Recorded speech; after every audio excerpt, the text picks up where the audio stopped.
गाजियाबाद में आज अखिलेश यादव और राहुल गांधी ने संयुक्त प्रेस वार्ता की है और इस वक्त हमारे साथ गाजियाबाद की प्रत्याशी डॉली शर्मा है। डॉली जी से हम बात करेंगे। डॉली जी, पहले तो आपको शुभकामनाएं चुनाव में, आप मैदान में। Thank you. क्या क्या प्राथमिकताएं होंगी गाजियाबाद में? मेरी गाजियाबाद के लोगों के मुद्दे मेरी प्राथमिकता है। उनके स्कूल, हॉस्पिटल, दवाई, पानी, बिजली, महिलाओं की सुरक्षा, और ये मेरी प्राथमिकताएं हैं। गाजियाबाद जहां आज तरस रहा है पानी के लिए, हर घर जल की बात करने वाले गाजियाबाद को पानी नहीं दे पा रहे, तो ये सब मेरे मुद्दे हैं। मैं गाजियाबाद की जनता के मुद्दों पर अपनी लड़ाई लड़ रही हूँ। जिस तरीके से दूसरी पार्टी यानी बीजेपी की पार्टी के जो प्रत्याशी हैं, उनके लिए क्या कहेंगे आप कि जिस तरीके से वो एक नाम कटा और फिर जगह जगह विरोध प्रदर्शन है, तो कहाँ क्या मुकाबला है आप?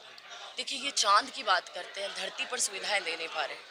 चांद पे जाने की बात कर रहे हैं, धरती पर युवा बेरोजगार है, महिलाएं असुरक्षित है, और बीजेपी की जो प्रत्याशी हैं उन्हें भुगतना पड़ रहा है, क्योंकि उनकी जो नाकामी है 7 साल की एज अ स्वास्थ्य मिनिस्टर, स्वास्थ्य मंत्री, एज फील्ड विधायक, वो अब उनके हर जाने उन्हें भुगतने पड़ रहे हैं। वो जब जनता से कहेंगे कि मुझे हलवा पूरी सब्जी और शराब वोट दे रही है, तो जनता देगी ना उनको जवाब।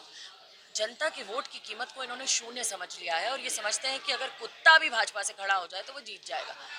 ये इन्होंने सोच लिया है। कमल के फूल से जनता को, गाजियाबाद की जनता, मेरे गाजियाबाद की जनता को अब फूल नहीं बना सकते।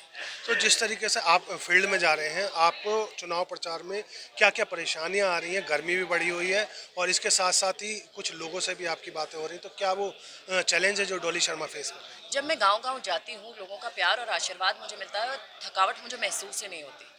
मैं कल 25 गांव गई, मुरादनगर, उससे पहले धौलाना गई, उससे पहले मैं साहिबाबाद, गाजियाबाद के इलाकों में गई, लोनी गई, लगातार जा रही हूँ। लेकिन मैं आपको एक बात बताना चाहती हूँ, जो आशीर्वाद का हाथ बड़े मेरे सर पर रख रहे हैं, जो महिलाएं उत्साहित हो रही हैं कि एक महिला कैंडिडेट उनके बीच में आ रही है और उनके मुद्दे उठा रही है। युवा आज सोच रहे हैं कि उनकी बहन नौकरी की बात कर रही है, वो कह रही है कि अग्निवीर हटेगा, वो कह रही है कि 30 लाख रोजगार मिलेंगे, वो कह रही है कि 1 लाख रुपए सालाना मिलेगा। तो युवाओं में भी जोश देखने को मिल रहा है, और एक युवा को आगे बढ़ाने का काम करता है। मुझे लगता है बहुत खुश हूँ मैं, मुझे थकावट महसूस भी नहीं हो रही है। मैं कुछ कागज देख रहा हूँ आपके हाथ में, किसी घोटाले का भी आप बता रही थी, वो क्या घोटाला है? देखिए, ये अतुल गर्ग जी का जो भू माफिया वो गर्दी वो करते हैं, ये वो नक्शे हैं जो सरकारी ज़मीनों पर उन्होंने कब्जा किए हैं।